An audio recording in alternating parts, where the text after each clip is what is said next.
고맙습니다. 하나님을 세습한 베드로는 하늘의 뜻이 무엇인지를 이제 맥을 잡았습니다. 그리고 하늘에 이르고자 끌려 올려졌는데 베드로 사도의 하늘에서 수락한 것이다. 그래서 하늘나라가 여기다 저기다 하여도 너희는 믿지 말라. 하늘나라는 너희 삶 안에 있다고 분명히 성경에는 기록되어져 있습니다. 그래서 베드로의 하늘이 하나님의 뜻을 이해하고 그 몫을 잡은 것이다 라고 우리는 그렇게 이해해야 됩니다. 11절로 13절 그리고 보니 마침내 가이사라에로부터 나를 향해 파송되어진 새 장정살미 내가 있는 집에 접하여 서 있었다.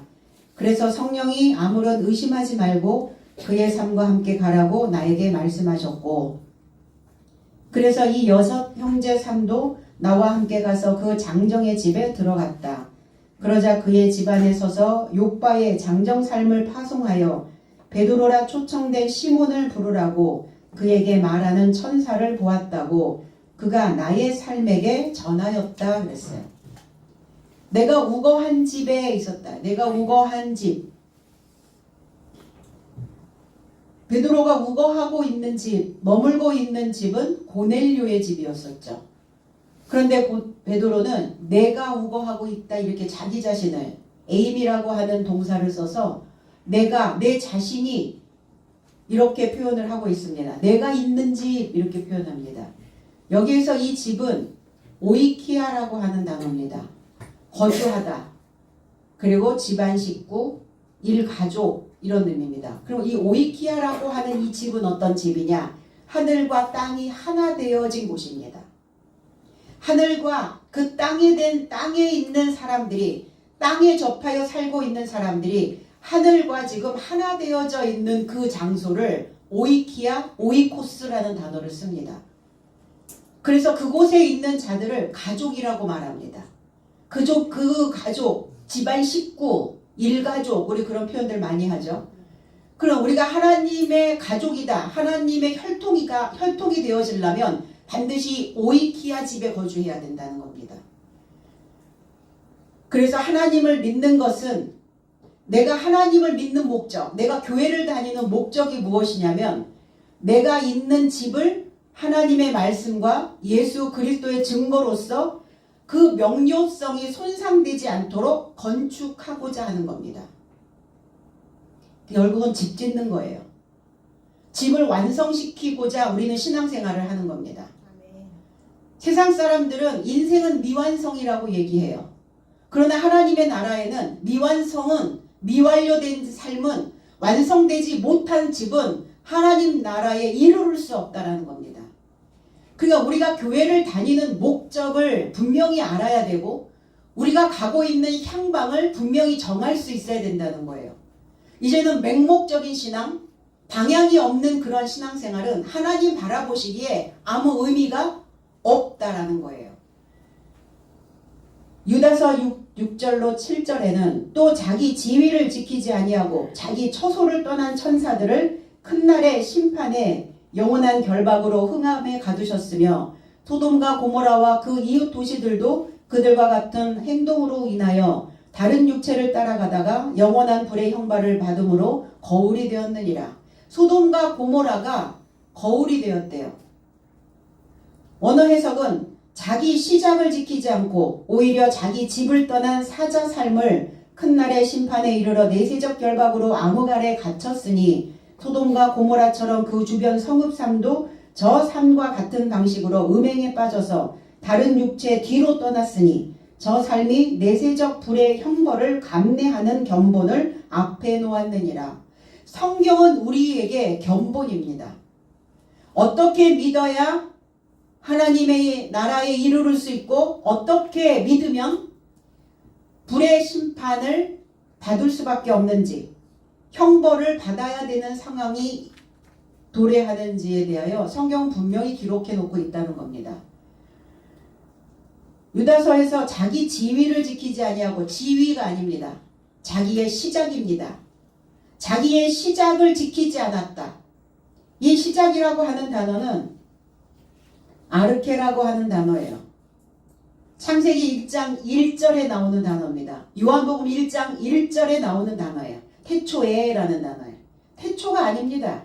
이 단어는. 그러니까 우리는 창세기가 태초에 이러니까 언제 나하고는 전혀 상관없는 나하고 상관없는 세월 속에 있었던 그 나의 이야기가 아니라 먼 옛날 이야기로 자꾸 이렇게 우리가 받아들이게 된다는 거예요. 시작이에요. 시작 안에 그 시작 안에 나의 시작 안에 나의 머리 안에 이런 레시트라고 하는 단어 시작이라는 단어고 이 아르케라고 하는 단어도 머리라는 단어와 시작이라는 단어입니다. 그래서 이 아르케라고 하는 단어에서 우두머리가 나오고요. 족장이라는 단어가 나옵니다. 그래서 그 시작 안에 그 시작을 지키지 않았다 그랬어요. 그리고 그 집을 떠난 사자들, 그 사자들이 누굽니까? 소식을 가지고 있는 자들입니다. 목자들입니다. 하나님의 말씀을 증거하고 증거받은 자들은 다 사자의 삶입니다. 천사의 삶이에요. 그럼 목사님만 천사고 목사님만 목자고 그게 아니라 우리를 다 왕같은 왕다운 제사장으로 우리를 불러주셨기 때문에 우리는 다 목자의 삶을 살아야 되는 거죠. 모든 성도들이 모든 백성들이 하나님을 믿는다고 입으로 하나님의 이름을 거론하고 있는 자들 모두가 다 사자의 삶이요 천사의 삶이라는 거예요. 그러나 그들도 처소를 떠난 자 자기의 시작을 지키지 않고 있었다는 것은 그리스도 예수의 여호와의 지식을 버렸다는 거예요. 잠언서 1장 7절에는 여호와를 경외하는 것이 지식의 시작이오늘 미련한 자는 지혜와 훈계를 멸시하느니라 그랬어요. 여호와를 믿는다는 것, 하나님을 경외한다는 것, 지식이라는 거예요. 그 지식의 시작이라는 겁니다. 근데 그 지식을 버렸다는 거예요. 여호와의 말씀을 버렸다는 겁니다. 뭘 쫓아가느라고? 내 머릿속에 주어져 있는 내 안에 이미 입력되어져 있는 그 사상을 쫓아가느라고 여호와의 지식은 온데간데 없어져 버리는 거예요. 그렇게 믿기를 갈망해야 되는데 여호와의 지식을 내 머리 안에 채워 넣기를 갈망하며 믿어야 되는데 그렇게 믿는 자들이 몇 퍼센트나 되겠냐고요. 우리나라의 교회에서. 우리나라가 지금 기독교 인구가 제가 믿을 때만 해도 15% 그러다가 10% 인구 감소 현상이 일어나니까 지금 몇 프로일 것 같아요?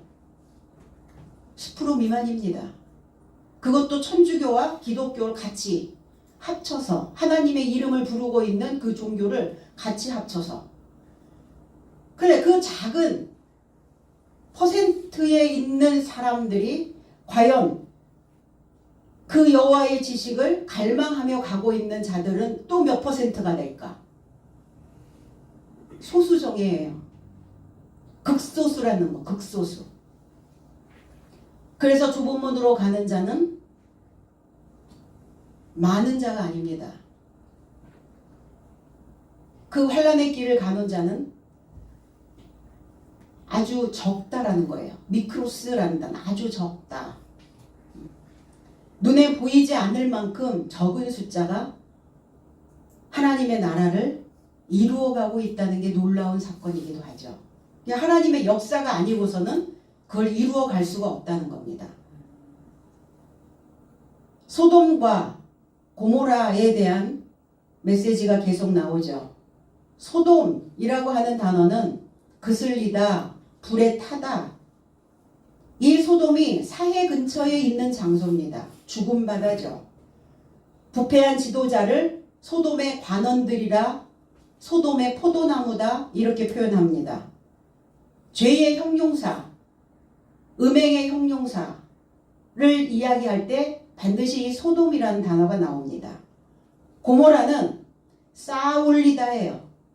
그리고 황폐된 더미라는 단어죠. 단으로 묶다, 상품으로 팔다. 그러니까 하나님을 믿는데 하나님을 상품화시켜서 팔고 있다는 거예요. 많은 지식이 머릿속에 들어있는데 건져낼 수 있는 지식이 별로 없다. 많은 지식들이 다발로 묶여져 있는데 다발 묶여져 있는 단을 딱 풀어보니까 건질 만한 게 별로 없는 거예요. 우리 그러죠? 다발로 묶여있는 어떤 야채나 이런 것들을 샀을 때 집에 와서 그걸 딱 풀어 헤치니까 겉에 번지르르하게 묶여있었던 상품과 속에 들어가 있는 내용물이 다를 때가 있죠. 그러니까 딱 열어보니까 속에 완전히 부패되고 다 썩어버린 거예요. 겉만 번지르르한 거예요. 황폐되어졌다라는 것은 묵은 땅 황입니다. 이게 거칠 황이라는 단어도 있는데 묵은 땅 황에 버릴 패. 그러니까 거칠어져서 못 쓰게 되는 버릴 땅이라는 거예요. 고모라가. 뭘 그렇게 많이 쌓아두었는지 필요 없는 거, 불필요한 것들. 뭐의 문제일까요? 메시지의 문제죠. 가르침의 문제입니다. 하늘에서 내려가는 교훈의 문제예요.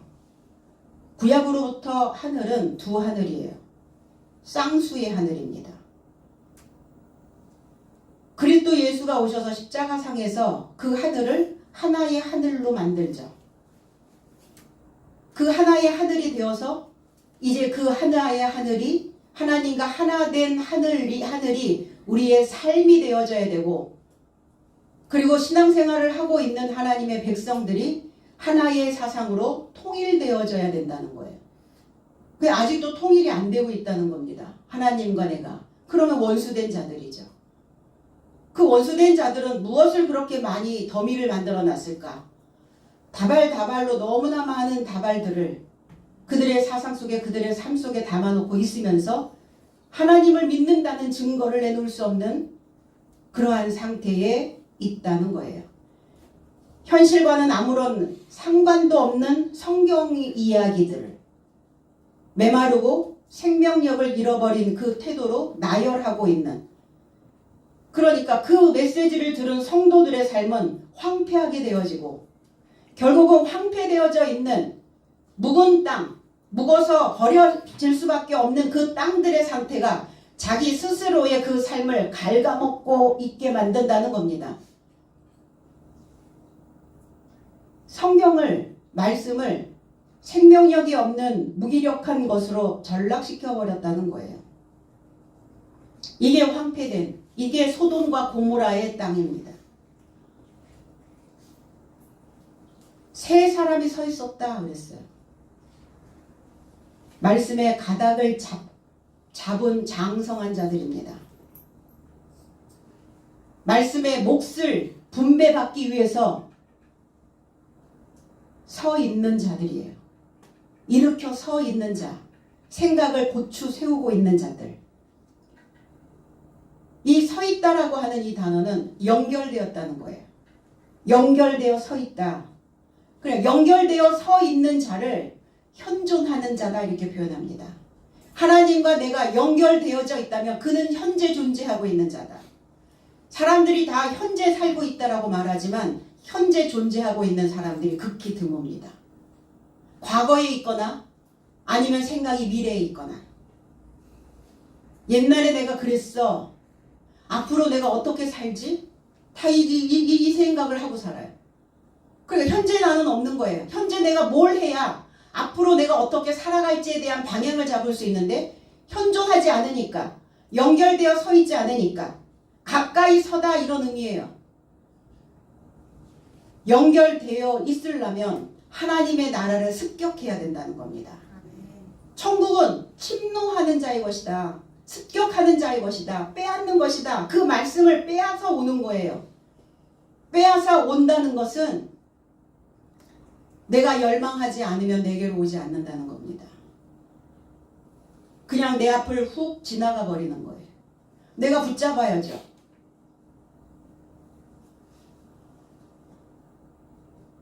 그래서 초밥집에 가면 회전 초밥 돌아가죠. 저거 먹고 싶은데 저거 먹어야 되겠다.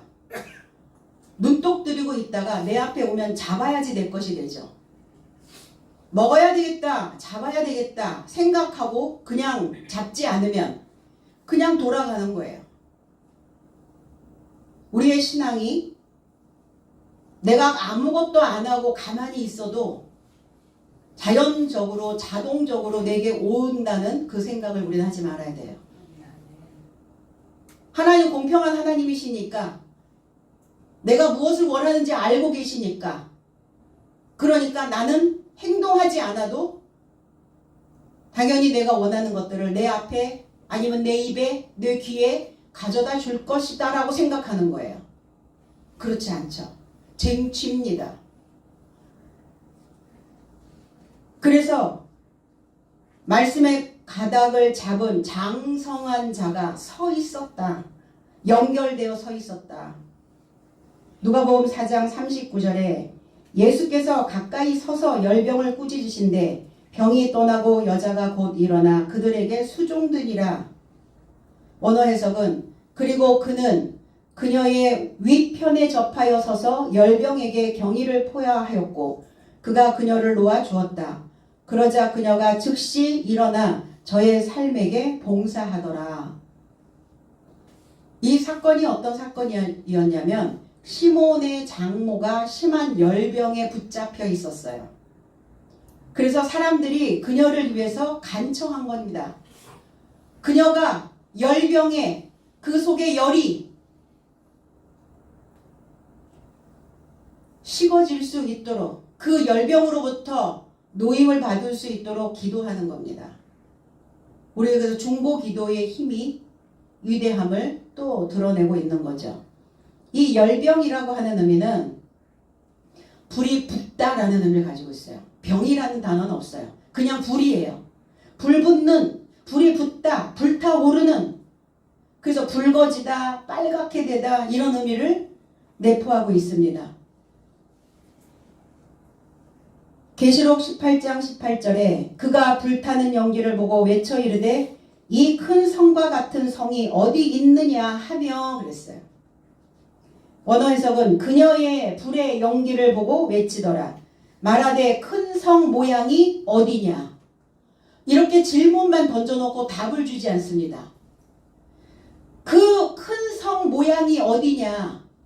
바벨성에 쏟아진 불이거든요 지금. 그래서 화로다 불이 붙었다는 거예요. 그러면 장모의 열병이 장모가 붙은 불이 뭐겠어요? 바벨입니다. 바벨. 대부분의 사람들이 바벨에 불이 붙어 있어요. 이 불에서 노임을 받아야 농사를 지을 수 있어요. 자기를 경작하는 자가 된다는 겁니다. 뭐에 홀려 있는지 도깨비불에 홀려 있는지 홀려서 다니는 거예요. 정신을 차리고 다녀야 되는데 우리는 정신 차리려고 교회에 다니는 거거든요. 근데 정신을 잃어버리고 넋을 놓고 다니면 어디에 홀려 있냐고 무슨 불이 붙어 있냐고요. 바벨에 불일 때 바벨의 문제예요. 큰 성 모양이 어디냐 어디겠어요. 하나님을 믿는다고 말하고 하나님을 믿는다고 예배하고 있는 자들의 모습이 바벨이면 곤란하지 않겠냐. 거기가 어디냐 도대체. 알아봐라. 알아보고 믿어라 제발. 너의 상태를 좀 간파하고 그리고 믿어야 되지 않겠냐. 성도들이 어떻습니까? 오늘날 그리스도인들이 어때요? 그 영적인 욕구를 충족시키기 위해서 세미나, 성경 공부, 뭐 성경 토론 모임, 뭐 어디 예배, 뭐 어디 집회, 어디 기도원 부지런히 열심히 찾고 있습니다. 그런데 유감스럽게도 제공을 받는 방법은 언제나 똑같아요. 아주 초등학문적인 것들만 되풀이하고 있다는 겁니다. 끊임없는 장광설, 뭐 막 거대하게 이 우주의 창조론적인 뭐 메시지를 뭐 엄청나게 많이 쏟아붓는 거죠. 장광설이나 흥미있는 이야기, 해학적인 일화. 이러한 기발한 메시지를 들을 뿐이지 거기에 어떤 핵심적인 것들을 만들어내지 못하고 있다는 겁니다. 이게 바로 바벨이에요. 뒤죽박죽 섞여 있는 메시지. 그러니까 우리는 어떤 말씀과 지금 연결되어 서 있느냐는 거예요. 고넬료의 가족처럼, 고넬료의 집처럼, 가족 식구들처럼, 일가족들처럼 오늘 베드로의 말씀에, 베드로의 설교에 지금 연결되어져서 베드로의 말씀을 지금 습격하러 온 거거든요. 과연 그렇게 믿는 자들인가? 아니면 그냥 내려오는 그 물을 아무 생각 없이 받아들이고 있는가? 어떤 말씀과 연결되어 나는 지금 현재 존재하고 있는가? 성경은 끊임없이, 주님도 끊임없이 알아봐라 이렇게 말씀하세요. 알고 믿어라. 알아보고 믿어라. 어떤 거를 할 때 우리 그러잖아요. 뭘 어디다 투자한다거나 어디에 무엇인가를 한다거나 이럴 때 알아보고 해 그러죠. 안 알아보고 해요? 알아보고 하잖아요. 그럼 신앙생활을 하는 건 더 중요한 일이에요. 물건을 사는 것도, 집을 사는 것도, 자동차를 사는 것도, 내가 어디에 무엇인가를 투자를 하는 것도, 그것도 중요하지만 우리는 우리의 정신력, 우리의 영적인 에너지를 만들어내야 되는, 그래서 사람이 그 내적인 에너지를 가지고 살아가야 되는 상황이 벌어지기 때문에 그 안에 내적 에너지를 만들어내는 이 상황 속에서 알아봐야 된다는 거예요.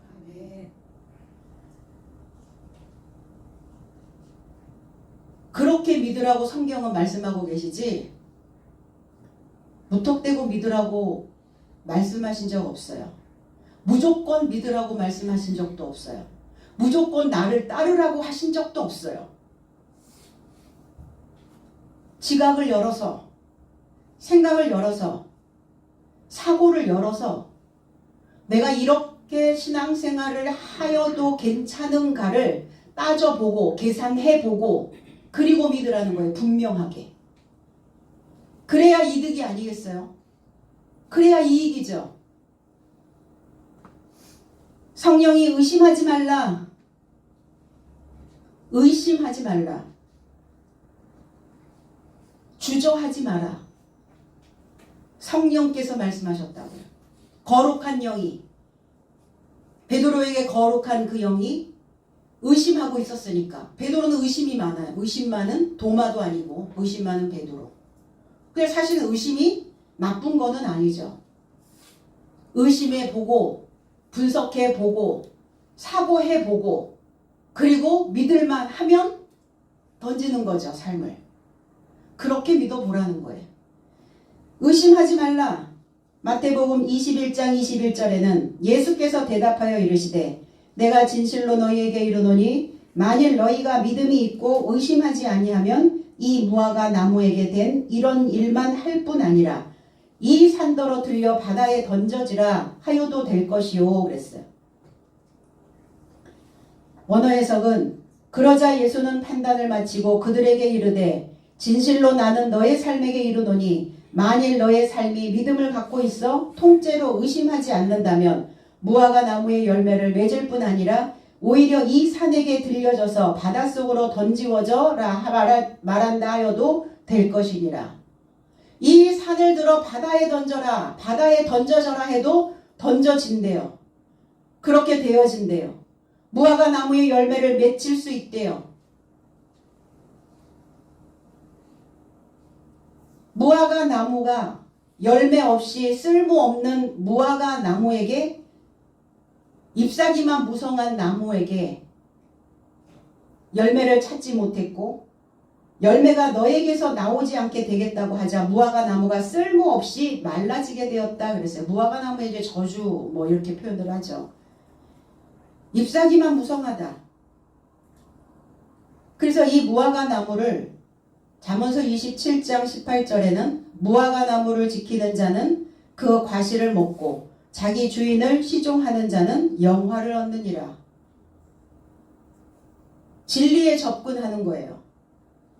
이 무화과는 창세기로부터 무화과가 나옵니다. 무화과 잎을 엮고 하와가 에덴에서 범죄하고 나서 그의 수치를 가리기 위해서 무화과 나무 잎을, 그 잎이라고 하는 단어는 알라라고 하는 단어, 번제라는 단어입니다. 무화과, 만남을 소망하다 이런 뜻이에요. 만나기를 소망한다. 잎사귀는 뭐냐? 그냥 단순한 신앙, 단조로운 신앙,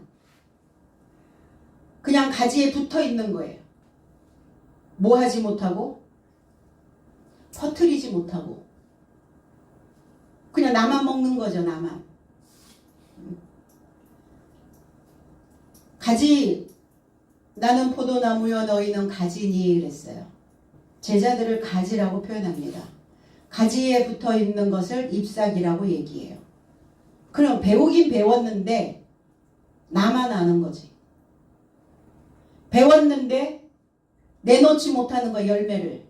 그러니까 내놔야, 퍼뜨려야, 씨를 퍼뜨려야, 입에서 나가야, 그래야 열매를 맺을 거 아닙니까? 열매를 어디 가서요? 어디서? 우리의 구속사에서 내가 입을 열어서 가르치지 않으면, 전파하지 않으면 열매를 어디서 얻을 거냐고요. 저의 열매는 여러분들이고, 여러분들은 또 배워서 또 다른 여러분들의 일가족을, 여러분들의 주변을, 여러분들의 이웃들을, 그 열방들을 그들에게 퍼뜨려서 열매 만드는 것이에요. 이게 나의 구원을 이루어가는 과정이라는 겁니다. 나는 먹었으니 됐어가 아니에요. 내 배는 배부르니까 괜찮아. 그럼 사도들이 뭐하러 그 고난 중에 뭐하러 그렇게 사람들에게 대접도 못 받으면서 복음을 전파하러 다녔겠어요? 바울 사도가 뭐하러 전도 여행을 떠났겠습니까? 주님 십자가상에 왜 못 박히셨겠어요? 열매 내놓으시려고. 열매. 배우면서 머물러 있는 자들입니다. 열매가 없죠. 그러니까 우리는 어떤 것을 내놓기 위해서, 퍼뜨리기 위해서 내가 가지고 있는 내 생각이 옳다라는 것을 분명하게 말하기 위해서 우리는 입에 거품 물죠. 거품이 나와야죠. 빠글빠글. 많은 사람들에게, 그리고 내가 배웠던 그 내용들을 적어도 우리는 주는 자가 되어져야 된다는 겁니다. 주 안에 있는 자는 말라버리지 않죠. 그러나 의심하면 밖에 버려진다는 겁니다. 우리는 과연 이 말씀을 먹을 때 의심 없이 먹을 수 있는가?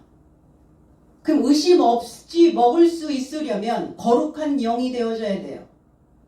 거룩한 영, 거룩한 생각, 깨끗한 생각, 그리고 순전한 젖을 내가 먹을 때, 아, 이 말씀이면 당연히 인생들의 열매를 만들어낼 수 있겠구나라는 생각을 하게 된다는 겁니다.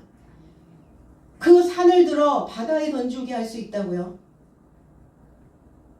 우리가 보는 그 산이 아니죠. 자연계에서 이게 가능합니까? 아, 그냥 불도저로 미루면 됩니까? 그 얘기가 아니라 그 산은 머리를 이야기하고 있습니다. 그 산은 왕을 이야기하고 있습니다. 근데 이 산이 어떤 산이냐? 그 왕이 어떤 왕이냐? 짐승의 왕이라고. 짐승의 왕. 그 돼지와 군대 귀신이 바다에서 몰사한 것을 우리는 말씀의 기록을 통해서 봤습니다. 그들이 왕이에요. 그들이 왕. 우뚝 세워져 있는, 많은 지식을 뽐내고 있는 자들입니다. 많은 부유함을 가지고 있는 자들이에요.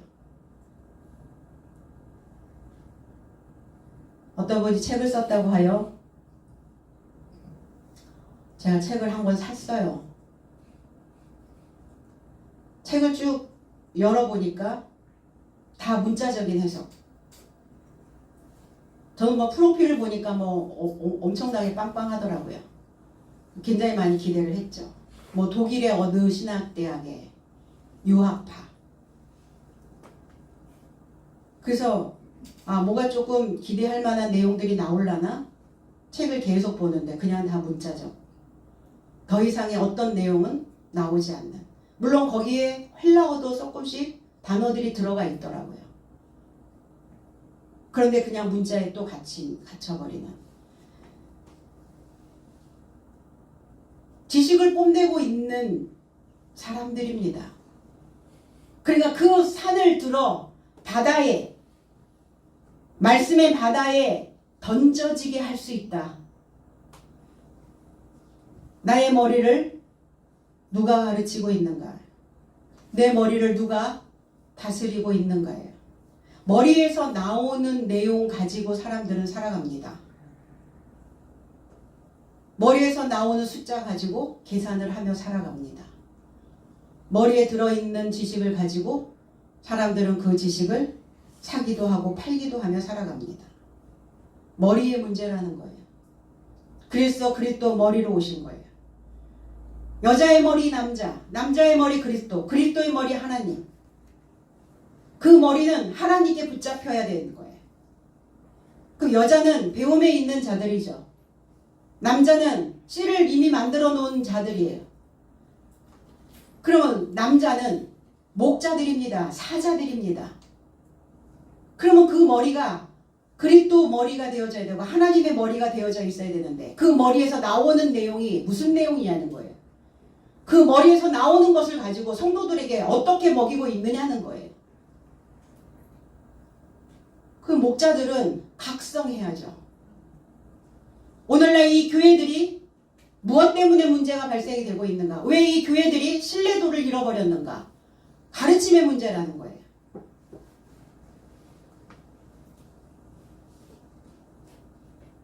많은 지식을 자랑하기는 하는데 그 안에는 하나님이 빠져 있는 거예요. 이것저것 너무나 많은 짜집기를 하고 짬뽕을 해놨는데 이게 도대체 무슨 내용인지, 성경의 내용이 무엇인지에 대하여 열어주질 않는다는 거예요. 그냥 두루뭉술 해서 넘어가는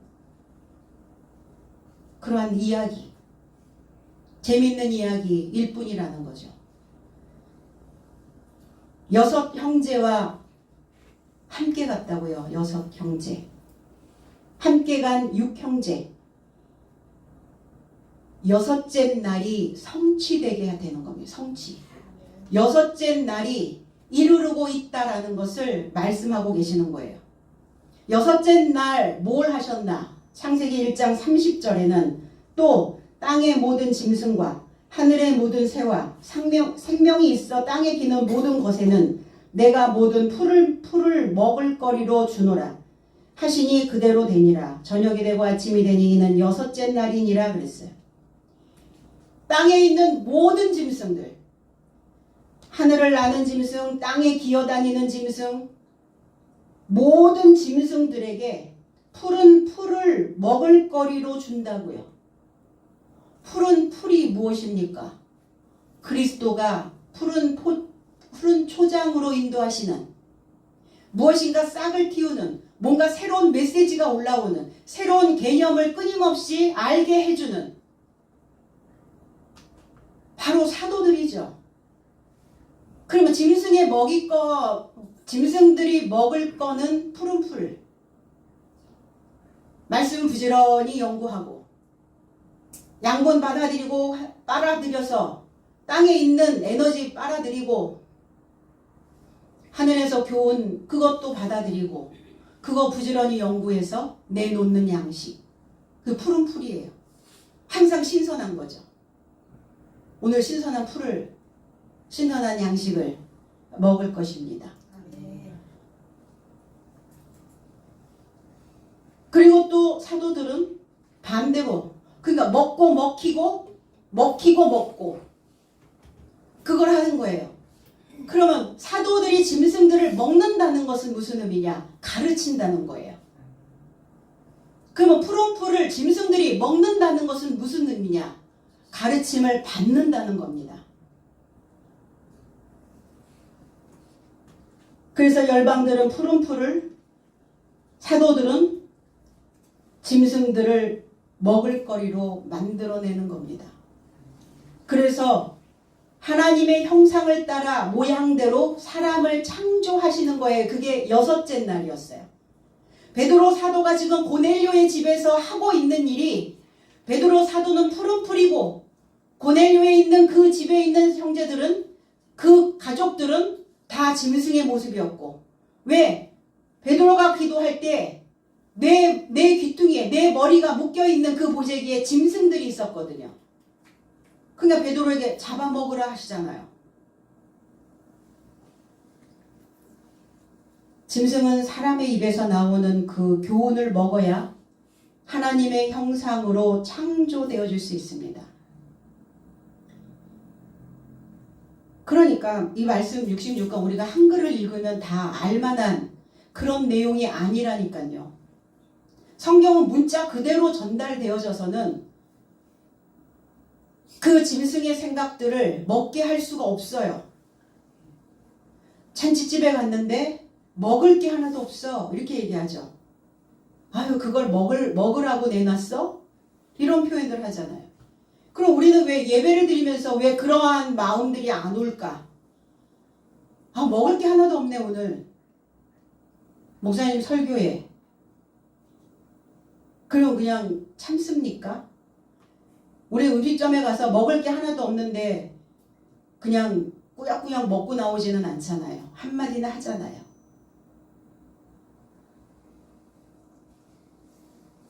그래서 성도들은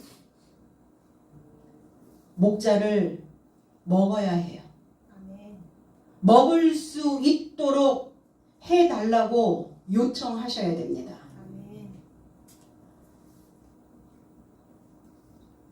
베드로 사도가 짐승을 먹으면서, 그러면 거기에 있는 짐승들만 사람으로 하나님의 모양대로 하나님의 형상대로 만들어지겠어요? 그렇지 않다는 거예요. 목자도 배워야 되기 때문에, 가르침을 받아야 되기 때문에, 한 수 배워야 되는 상황이기 때문에, 다 배운 게 아니죠. 끝난 게 아니잖아요. 목자가 됐다고 해서. 그래서 함께 장성해지는 거예요. 함께 성장해 가는 겁니다. 그래서 형제라는 단어를 쓰는 거예요. 주님도 우리에게 형제라 부르시기를 부끄러워 아니하셨고, 여기서 6형제가, 6형제가 함께 가는 거예요. 자궁에서 연결된 자죠. 어머니의 태에서 연결된 자입니다. 바로 형제는 기초석이 놓여져 있는 자들을 형제라고 말하는 거예요.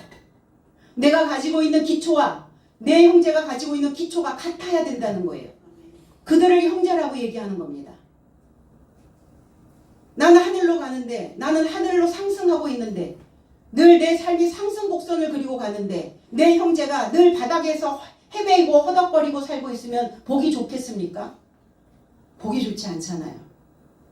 그러니까 내가 가지고 있는 기초석을 놔주는 거예요. 내 형제에게 기초석을 놔주는 거야. 베드로가 가지고 있는 그 기초를 또 그 형제들에게 놔주고 있는 겁니다. 그러려면 연결되어져야죠. 무엇을 통해서 연결합니까? 천사를 통해서. 앙겔로스, 소식을 가져오다. 사자, 목사, 이런 뜻이에요.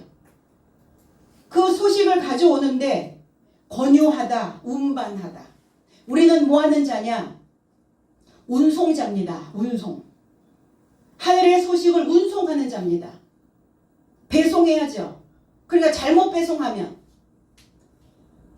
그 사람에게 배송되어져야 하는 것이 배송이 제대로 되지 않으면 그 사람은 그것을 소유할 수 없잖아요. 하늘의 것을 소유할 수 없잖아요. 그러니까 하늘의 소식을 운반해서 하늘을 날아 올라가도록 이끌어내는 자를 천사라고 말합니다. 목자라고 말합니다. 사자라고, 사도라고 말하고 있습니다. 그 천사가 말하기를 선언하고 있습니다. 보고하고 있는 거예요. 마가복음 6장 30절에 사도들이 예수께 모여 자기들이 행한 것과 가르치신 것을 낱낱이 고하니 그랬어요. 우리가 하나님께 가르침을 받았다면 낱낱이 하나하나 세세하게 세부적으로 보고해야 된다고요. 주님의 가르침을 따라 내가 이렇게 또 성도들에게 그 백성들에게 이렇게 지금 가르침 그대로를 주고 있습니다. 이거 낱낱이 보고해야 된다고요. 우리가 신앙생활을 통해서 내가 그 가르침을 통해서 내가 먹었고 그 먹은 것을 또 그 이웃에게 이렇게 나누어 주고 있습니다. 보고하셔야 된다고요. 원어 해석은 그리고 사도 삶이 예수를 향하여 모이게 되자 그의 삶이 행하려고 가르친 모든 삶을 그에게 보고하였다. 오늘 천사의 삶이 베드로에게 보고하고 있는 거예요. 하나님의 뜻을 제대로 보고하고 있는 겁니다. 전달하고 있는 겁니다. 욥바의 장정 삶을 파송했어요. 장정이라면 이미 다 컸는데 더 이상 뭘 배워야 될까? 더 이상 뭘 가르침을 받아야 될까? 더 이상 교훈이 필요 없는 자들이 아닌가라는 생각을 할 수도 있죠. 근데 우리는 그 날에 만들어진 장정. 그러면 이 장정 삶이라는 것은 후견인과 청지기 아래서 훈련을 마친 자를 장정이라고 말합니다. 그 날에 다 채워진 자. 그럼 날이 첫째 날만 있냐고요? 둘째 날만 있냐고요? 일곱째 날까지 가야 되잖아요. 그러니까 그 날에서는 장정이긴 해요. 그러나 훈련을 마친 자, 그리스도이신 인자의 본을 받은 인격적 신앙을 갖추고 있는 자입니다. 이런 표현들을 많이 하더라고요. 하나님을 인격적으로 만나야 된다. 하나님을 인격적으로 어떻게 만나죠? 2024년도에 신앙생활을 하고 있는 주후 2024년이 됐어요. 주님이 오신 후 2000년이 넘었다고요.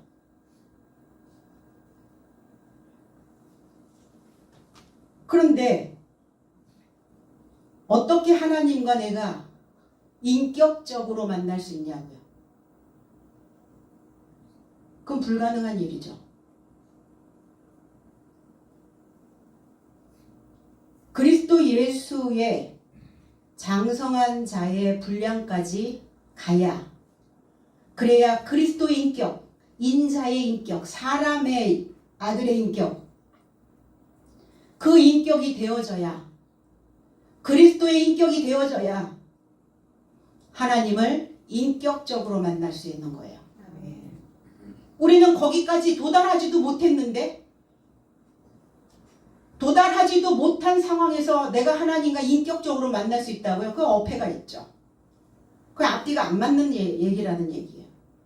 그 인격이 과연 어느 수준인가를 말해줄 수 있어야죠. 그러니까 오늘 이 장정 삶을 파송했는데 이 장정들이 바로 그리스도이신 인자의 그 본을 받은, 그리고 거기에 도달하고자 끊임없이 추적하고 오고 있는 그 인격을 지금 본받고 있는 그 인격적 신앙을 소유하고 있는 자들을 장정 삶이다 이렇게 표현하고 있는 건데, 성경은 시몬입니다. 시몬. 들음이란 뜻이죠. 순종하다라는 의미를 가지고 있어요. 그러니까 순종하려면 이해가 되어져야 순종을 할 수 있죠.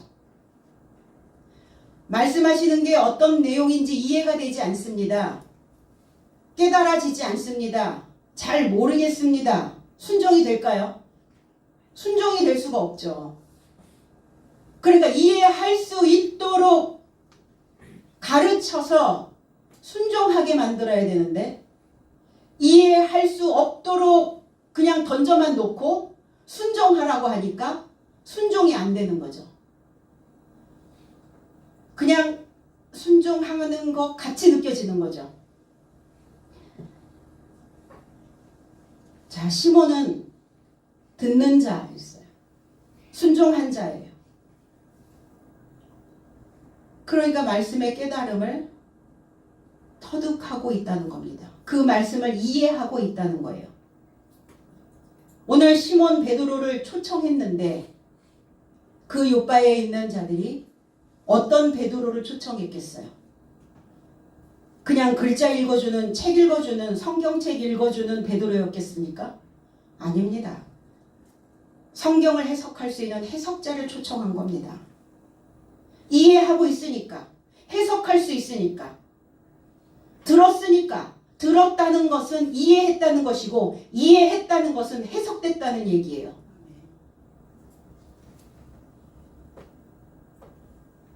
그래서 우리의 삶에 이 들을 길을 파송해야 됩니다. 들을 길을 파송.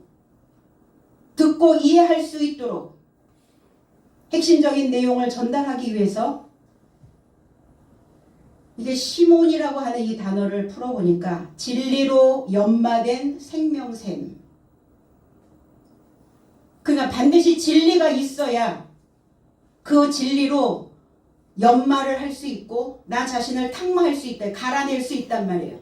갈아내야 비로소 생명샘이 된다고요. 그렇게 듣는 거예요. 우리의 육체의 귀로 듣는 게 아닙니다.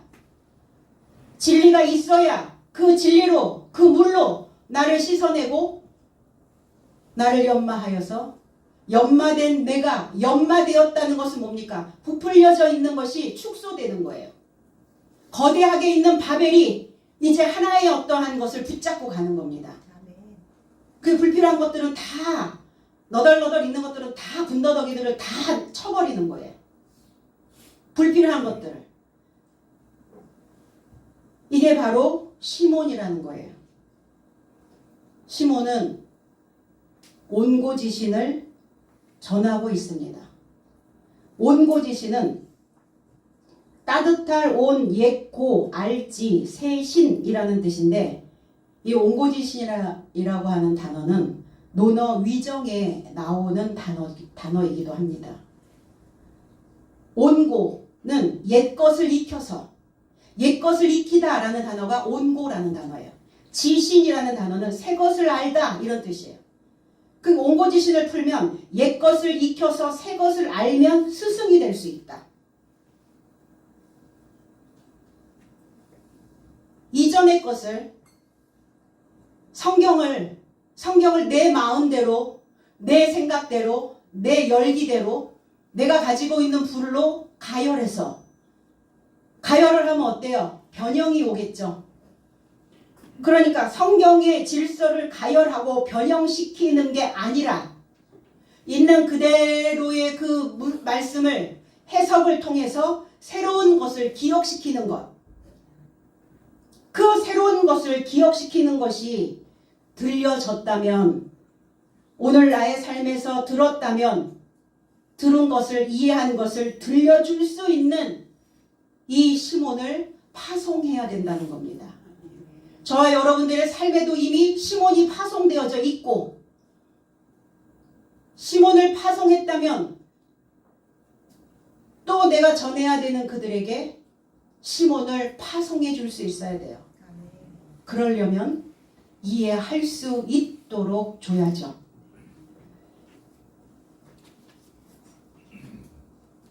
그래서 세상 사람들, 살아가는 사람들, 짐승처럼 바글거리며 사는 사람들, 속 끓이며 사는 사람들, 속에 불이 붙어 있는 사람들, 그게 우리나라 그 화병이라고 얘기하죠. 열병이라고 얘기하죠. 열나 죽겠어. 그런 표현 많이 하죠. 그렇게 사는 짐승의 모양의 이방인들을 그리스도께로 운반하시는 오늘 베드로 사도처럼 하나님의 그 소식을 운반해서 그들의 삶에 그것이 갈 수 있도록, 그들의 인생이 걸어갈 수 있도록, 멈춰 있는 것이 아니라 진행되어질 수 있도록 그들에게 하나님의 그 말씀을 운반해 내시는 오늘 이 한날이 되어지시기를 나사렛 예수 그리스도 이름 안에서 축복드립니다. 아멘. 기도하겠습니다.